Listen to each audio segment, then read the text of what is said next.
Ara n'avait que 19 ans lorsqu'elle était assise dans le bureau de son défunt père, face à sa belle-mère. La douleur de l'enterrement de son père était encore vive. Elle pouvait presque entendre sa voix aimante dans sa tête. Mais ce qui se passa ensuite la brisa encore davantage. Sa belle-mère, celle-là même qui l'avait serrée dans ses bras à l'enterrement et lui avait dit « Je prendrai soin de toi », révélait alors son vrai visage. Elle détenait le testament, seule preuve qu'Ara était destinée à hériter de quoi que ce soit. Et sous les yeux d'Ara, elle le déchira. « Tu n'auras rien, dit la femme froidement. J'ai besoin d'argent pour payer la dot de mon fils. Tu survivras. Va te débrouiller. » Ara était figée sous le choc. C'était le dernier cadeau que son père lui avait fait. Disparu en quelques secondes. La maison, le terrain, les économies. Tout lui a été enlevé d'un coup. Elle n'a même pas eu le temps de parler ou de riposter. Sa voix était trop faible et son cœur trop brisé. Elle fit donc ses bagages, quitta la maison construite par son père et entra dans un monde qui se fichait de qui elle était ou de ce qu'elle avait perdu. Mais en s'éloignant, une chose demeura en elle, un feu silencieux, une promesse silencieuse. Elle n'oublierait jamais. Elle ne pardonnerait pas. Et un jour, au moment où il s'y attendrait le moins, elle reviendrait, non pas comme la fille brisée qu'ils avaient chassée, mais comme quelqu'un d'assez puissant pour bouleverser leur monde. Ara quitta le village avec rien d'autre qu'un petit sac de vêtements et la photo de son père. Personne ne l'en a empêché. Personne ne s'en souciait. Sa belle-mère lui avait clairement fait comprendre qu'elle n'était pas désirée. Alors Ara courut, les larmes aux yeux et le cœur brûlant, vers la capitale, à Dara. La ville était bruyante, rapide et froide. Personne ne connaissait son nom et personne ne la questionnait. Elle a commencé au plus bas de l'échelle, acceptant tous les petits boulots possibles. Nettoyer des bureaux le soir, servir à manger le jour et faire des courses entre les deux. 3 boulots, pas de repos, presque pas de sommeil, tout ça pour s'offrir un petit matelas dans une chambre surpeuplée qu'elle partageait avec 5 autres filles. Les murs étaient fins, le sol froid, et certains soirs, elle se couchait le ventre vide. Mais elle ne se plaignait jamais. Chaque soir, avant de dormir, elle serrait la photo de son père contre elle et murmurait « Je te la rendrai », et plus encore. Ces mots devinrent son carburant, sa douleur sa force, tandis que les autres filles passaient leur temps libre à regarder des films ou à bavarder. Ara lisait, apprenait à taper vite, à bien s'exprimer et à comprendre les affaires. Elle voulait plus que simplement survivre. Elle voulait s'élever. Elle voulait devenir quelqu'un que sa belle-mère n'oserait plus jamais mépriser.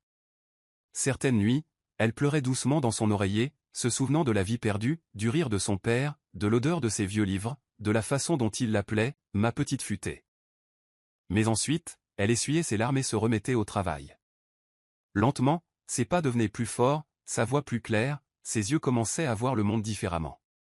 Ara n'était plus seulement cette fille brisée. Elle se construisait morceau par morceau. Elle ne suppliait plus la vie d'être clémente. Elle se préparait à reprendre tout ce qu'on lui avait volé, et même plus. Un matin pluvieux, après avoir livré de la nourriture dans un immeuble de bureau, Ara vit une affiche sur le mur, « Recherche interne ». Aucune expérience requise. Son cœur battait la chamade. C'était pour une nouvelle entreprise technologique appelée Zenex Solutions.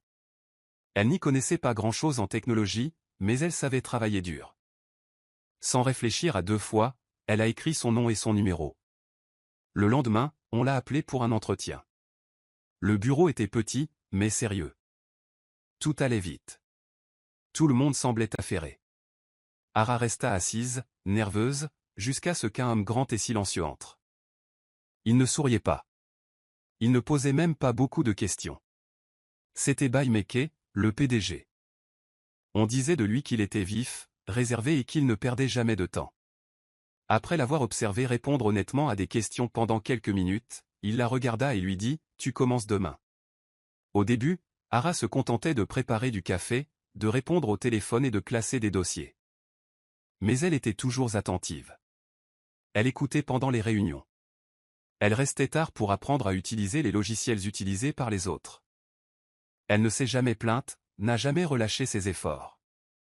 Petit à petit, elle a commencé à donner des idées. Des idées discrètes. Des gens intelligents. Quand les autres ne remarquaient pas les petites erreurs, Ara, lui, les remarquait. Lorsqu'un gros client a failli se retirer, c'est Ara qui a repéré l'erreur dans le contrat. Baï le remarqua. Il commença à lui confier davantage de tâches, et elle les accomplit mieux que quiconque ne l'aurait cru. En 1 an, elle devint son assistante personnelle. En 2 ans, on lui a confié des documents sensibles, des présentations importantes et des projets d'entreprise. Baï, qui parlait à peine plus de 10 mots par jour, a commencé à lui parler davantage. Pas seulement du travail, mais de la vie, des rêves et des peurs. Elle écoutait. Toujours calme. Toujours loyale. En 3e année, elle n'était plus seulement une assistante. Elle était son bras droit. Et même si personne ne le disait à voix haute, un non-dit naissait entre eux. Une douce compréhension. Une connexion tranquille. Quand elle souriait, il souriait aussi. Quand elle était stressée, il le remarquait. Ara ne courait pas après l'amour. Elle ne s'y attendait même pas. Mais d'une manière ou d'une autre, ce travail, qui n'était au départ qu'une petite chance, lui a ouvert les portes de tout ce qu'elle n'aurait jamais cru mériter, le respect, un but, et peut-être l'amour. Celle qui avait été autrefois mise à la porte sans rien se tenait maintenant aux côtés de l'un des hommes les plus puissants de la ville, et elle avait mérité chaque pas. Le gala du conseil d'administration fut un événement majeur. Lumières omniprésentes, musique douce et personnalités influentes venues de tout Adara, parées de leurs plus beaux atours. Il se tenait dans la salle de bal chic d'un hôtel, rempli de riches entrepreneurs, d'investisseurs et de représentants des médias. Ara portait une robe bleu marine simple mais élégante. Elle se tenait discrètement dans un coin, comme toujours, veillant à ce que tout se passe bien. Elle n'aimait pas attirer l'attention. Elle avait toujours été la fille de l'ombre, celle qui veillait à ce que les autres brillent. Mais ce soir serait différent. La soirée avançant, Bayameki monta sur scène pour prononcer son discours habituel. Les gens applaudissaient, s'attendant à une nouvelle discussion sérieuse sur les affaires.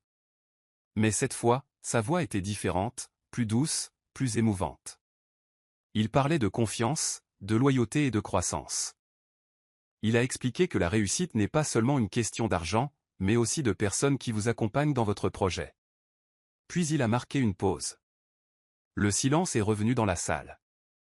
La personne en qui j'ai le plus confiance, dit-il en scrutant la foule du regard, est aussi celle que j'aime. Des murmures commencèrent à se répandre. Il regarda droit vers Ara, qui se tenait au bord de la foule. Lentement, il descendit de scène et se plaça devant elle. « Ara, dit-il d'une voix légèrement tremblante. Veux-tu m'épouser » Des exclamations de surprise emplirent la salle. Les téléphones ont clignoté. Les appareils photo ont cliqué. Les gens se sont figés de surprise. Ara resta immobile une seconde. Son cœur battait fort.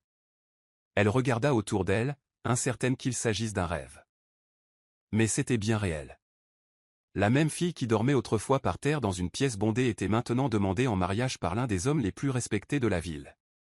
Les larmes aux yeux et un doux sourire aux lèvres, elle hocha la tête. Oui, la salle a explosé d'acclamations. Certains ont applaudi, d'autres pleuraient, et beaucoup n'en croyaient pas leurs yeux. À cet instant, Ara n'était pas seulement une ancienne orpheline ou une assistante travailleuse. Elle était la future épouse de Bayameki. Elle avait gravi les échelons, non pas en suppliant, ni en faisant semblant, mais en étant elle-même, en travaillant dur, en restant fidèle et en n'abandonnant jamais. Ce n'était pas une simple demande en mariage. C'était un moment de répit. La fille qu'ils avaient autrefois rejetée était devenue la femme que tout le monde admirait. C'était une matinée ordinaire au bureau. Ara était arrivée tôt, comme d'habitude, vêtue de sa tenue propre et élégante, prête à commencer sa journée. Une tasse de thé à la main, elle triait des rapports lorsqu'elle entendit la voix de Baï dans son bureau. Sa porte était entr'ouverte et son ton était sec, plus fort que d'habitude. Ara marqua une pause, curieux, car Baï élevait rarement la voix. « Dis-le à Olamide » dit Baï fermement au téléphone. « S'il rate encore une affaire, il est fini. Peu importe qui il est. C'est du business. » Ara se figea. Ce nom, Olamide, la frappa comme une vague de froid. Ses mains tremblaient et son cœur battait fort. Elle n'avait pas entendu ce nom depuis des années. Olamide, le fils unique de sa belle-mère, celui que son père traitait comme le sien, tandis qu'Ara était toujours laissé pour compte, celui pour qui sa belle-mère utilisait son héritage pour payer la dot, le même garçon qui avait assisté à l'effacement de son nom du testament de son père. Elle prit une profonde inspiration et s'immobilisa. Son passé, celui qu'elle croyait avoir laissé derrière elle, avait fait irruption dans son nouveau monde sans prévenir.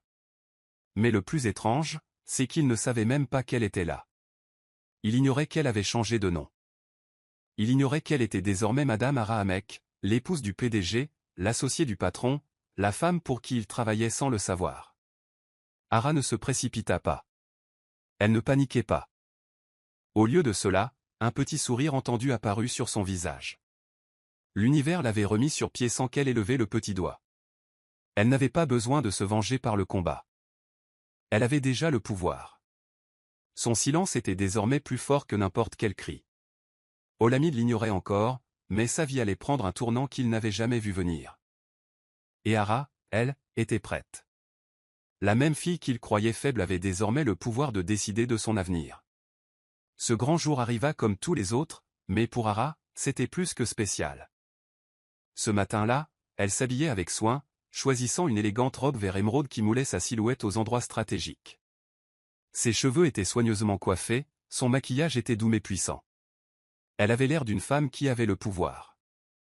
Car désormais, elle l'était. Non seulement une employée de l'entreprise, mais Madame Arahamek, l'épouse du PDG. Et aujourd'hui, elle allait affronter quelqu'un de son passé douloureux. Elle marchait avec assurance dans les couloirs du bureau, ses talons claquants. Chaque pas était empli d'une énergie silencieuse. La salle de réunion était pleine d'employés attendant un nouveau superviseur. Olamide était assis en bout de table, détendu, s'attendant à une réunion ennuyeuse. Mais lorsqu'Ara ouvrit la porte et entra, le silence se fit. Olamide leva les yeux, cligna des yeux, puis de nouveau. Il se leva, le visage confus et incrédule. « Attends, Ara ?» De avant qu'il ait pu terminer, Ara leva légèrement la main et parla, calme et clair. « Monsieur Hamek m'a demandé de prendre la tête de votre division, dit-elle. Félicitations, Olamide. Je suis ton nouveau superviseur. » Le silence dans la salle était pesant. Tout le monde le fixait. Olamide avait la bouche ouverte, mais aucun mot ne sortit. Son visage perdit ses couleurs. Ses mains tremblaient légèrement. Il n'en croyait pas ses oreilles. La même fille que sa mère avait jetée comme un déchet. Celle qui dormait autrefois sur un matelas fin dans une chambre bondée de la ville se tenait maintenant devant lui, sa patronne. La sœur qu'il avait volée. La jeune fille dont l'héritage contribuait à payer sa dot. Désormais, elle avait le contrôle sur sa position, son travail, son avenir. Ara le regardait avec calme. Elle n'avait pas besoin de crier ni de lui rappeler le passé. Sa présence suffisait. Son succès parlait plus fort que n'importe quelle vengeance. Olamide ne pouvait même pas la regarder dans les yeux. Et tandis qu'Ara se tournait pour commencer la réunion, son cœur était serein. Elle n'avait pas besoin de le punir directement. Sa simple présence dans cette pièce, en tant que sa supérieure, lui suffisait. Ara ne se précipita pas. Elle savait que la vengeance était meilleure servie lentement et intelligemment. Chaque jour, elle observait Olamide de près, ne lui laissant jamais entrevoir son plan. Il affichait toujours une attitude fière. Il croyait toujours que personne ne pouvait l'atteindre. Mais Ara avait déjà une longueur d'avance. Elle a commencé par les archives de l'entreprise. De longues nuits, des fouilles silencieuses. Elle a épluché de vieux dossiers, signé des contrats et effectué des virements. Et puis, elle a trouvé la vérité. Olamide avait déplacé des fonds de l'entreprise, dissimulé des chiffres, falsifié des rapports, conclu des accords secrets avec des fournisseurs extérieurs. Le plus douloureux, c'est qu'il avait utilisé une partie de son héritage volé pour dissimuler ses traces. Ara sentit la colère monter en elle. Mais elle ne le montra pas. Elle resta calme et concentrée. Elle faisait des copies de chaque document, de chaque fausse signature, de chaque transaction illégale. Elle conservait tout dans un dossier verrouillé auquel elle seule avait accès. Chaque fois qu'elle le voyait rire au bureau, elle souriait aussi. Parce qu'elle savait quelque chose qu'il ignorait. Sa fin était proche. Elle ne voulait pas seulement le faire virer. C'était trop facile. Ara voulait que le monde sache qui il était vraiment. Un menteur. Un imposteur. Un homme qui a bâti sa carrière sur de l'argent volé. Elle attendait la réunion annuelle de l'entreprise. Tout le conseil d'administration serait présent. Bay, son mari, le PDG, serait également présent. C'était la scène idéale. Ce jour-là, elle portait du noir, élégante, racée, puissante. Elle entra dans la salle de réunion, le visage calme, un lourd dossier à la main. Personne ne se doutait de rien. Et quand son tour arriva, elle se leva et déposa délicatement les documents sur la table. Avant de poursuivre, dit-elle, je crois que le conseil d'administration devrait être informé de certaines irrégularités au sein du service financier. Olamide se figea sur son siège. Elle ne criait pas. Elle n'était pas en colère. Elle était calme. Mais ces mots ont fait l'effet d'un coup de tonnerre. Page après page, elle a exposé la vérité. Les mensonges. Le vol. La trahison. Et, d'un seul coup, le monde d'Olamide commença à s'écrouler. La soirée était lumineuse et pleine d'énergie. B avait prévu un grand dîner pour toute l'entreprise. La salle était remplie de personnalités importantes, d'investisseurs, de partenaires commerciaux et de cadres dirigeants. Tout le monde souriait, mangeait, riait. Personne ne s'attendait à ce qui allait arriver. Pas même Olamide. Hara était assise à côté de Bay, calme et belle, son regard scrutant la pièce. Elle avait attendu ce moment depuis si longtemps. Ce soir, il n'y avait pas que de la bonne chair et des discours. Ce soir, la vérité éclaterait au grand jour. Après le repas, Bay se leva et souhaita la bienvenue à tous. Il remercia le personnel pour son travail acharné. Puis il se tourna vers Hara et dit, « Ma femme a préparé une courte présentation. Je pense que nous devrions tous la voir. » Tout le monde applaudit poliment. Hara s'approcha de l'écran, une télécommande à la main. Elle sourit doucement et dit, « Voici une étude de cas sur laquelle je travaille depuis des mois. Elle montre comment la confiance peut être rompue au sein d'une entreprise, et comment y remédier. » Les diapositives ont commencé. Au début, il s'agissait de chiffres, de graphiques et de tableaux. Elle parlait d'une voix calme et claire. Puis vint le moment le plus choquant, une liste de paiements cachés, de faux reçus et de comptes secrets. Les gens commencèrent à chuchoter. Puis elle a cliqué sur la dernière diapositive. C'était une vidéo. Un extrait CCV. À l'écran, tout le monde voyait Olamide. Visiblement filmé, lors d'une réunion secrète, en train de prendre de l'argent sous la table. Son visage était clair. Sa voix était enregistrée. Il n'y avait aucune issue. Le silence s'installa dans la pièce. Tous les regards se tournèrent vers Olamide. Il était figé, la bouche ouverte, le visage pâle. Certains investisseurs se levèrent, sous le choc. Les téléphones ont commencé à clignoter. Quelques personnes ont eu le souffle coupé. Un homme a renversé son verre. B regarda lentement Hara. « Tu savais » demanda-t-il doucement. Hara le regarda dans les yeux et hocha la tête. « Oui » dit-elle simplement. Olamide essaya de parler, mais personne ne l'écoutait. Ses mensonges avaient pris fin. Et Hara? Elle n'a pas crié. Elle n'a pas pleuré. Elle a juste regagné sa place d'un pas calme. Une femme qui avait attendu. Planifié. Et finalement gagné. La disgrâce d'Olamide s'est répandue comme une traînée de poudre. Son visage était sur tous les blogs, journaux et chaînes d'information d'Adira. Scandale de corruption à Amica Tech. Les gros titres ont crié au scandale. Les investisseurs ont reculé. Ses comptes bancaires ont été gelés. Son mariage? Annulé une semaine seulement avant la date prévue. La famille de la mariée a déclaré ne pas vouloir que son nom soit terni par la honte. Mais ce n'était que le début. Par un après-midi chaud, les portes du manoir de Bay s'ouvrirent avec force. Un SUV noir fit irruption et s'arrêta brusquement. De la sortie la femme qu'Hara n'avait pas vue depuis des années. Sa belle-mère. Sans attendre la permission, elle fit irruption dans le salon, la voix forte et furieuse. Où est-elle? Où est cette fille? Hara descendit l'escalier, vêtue de soie, calme comme une reine. Ses talons claquaient doucement sur le sol de marbre. Elle se tenait au pied de l'escalier, le regard froid mais calme. La belle-mère la désigna du doigt, le visage rouge de colère. « Toi! Que fais-tu? C'est quoi toutes ces bêtises dans les médias? Tu détruis l'avenir de mon fils. Tu nous fais honte. » Hara n'éleva pas la voix. Elle ne s'y a même pas. Elle s'approcha jusqu'à se retrouver face à face avec la femme qui avait un jour arraché son nom du testament de son père. « Tu es venu chez moi » dit lentement Hara. Tu as fait irruption dans ma vie à nouveau. Mais cette fois, je ne suis pas la fille silencieuse que tu as repoussée. Sa belle-mère s'est moquée. J'ai fait ce que j'avais à faire.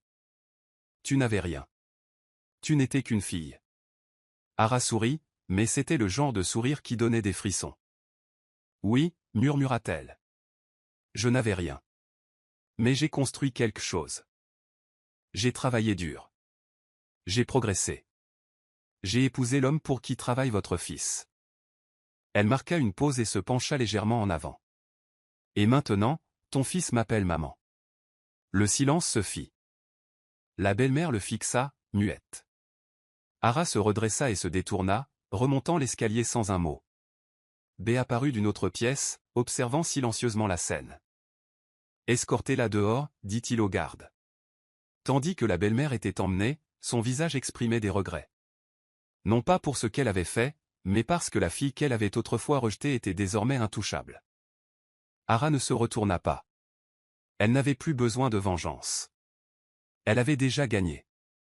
Après tout ce qui s'était passé, la chute, la dénonciation, la honte infligée à sa belle-mère et à Olamide, B s'assit un soir à côté d'Ara, le regard grave. Si tu veux, dit-il doucement, on peut porter plainte.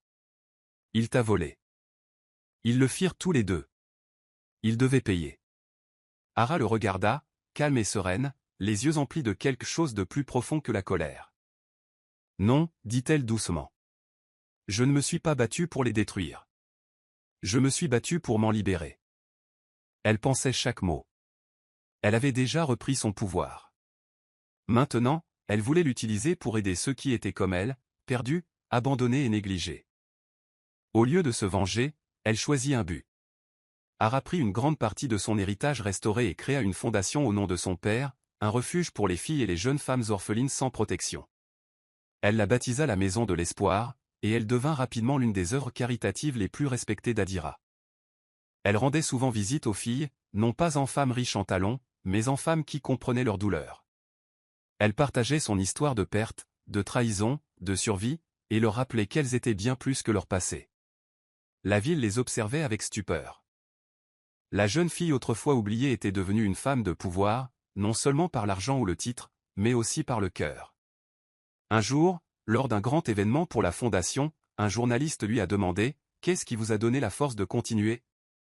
Ara a souri, du même sourire doux et entendu qu'elle arborait lorsqu'elle a pris sa vie en main. Puis elle a prononcé ces mots qui allaient résonner dans tout le pays. Ils ont effacé mon nom d'un testament. Mais je l'ai inscrit dans l'histoire. Et du jour au lendemain, Ara est devenue plus qu'un survivant. Elle est devenue une légende. Si cette histoire vous a touché, ne la faites pas défiler sans la partager. Identifiez quelqu'un qui a besoin de l'entendre. Votre passé ne vous définit pas. Votre ascension, si. N'hésitez pas à laisser un commentaire si Ara vous a inspiré. Suivez-nous pour découvrir d'autres histoires fortes qui vous rappellent que la situation change toujours.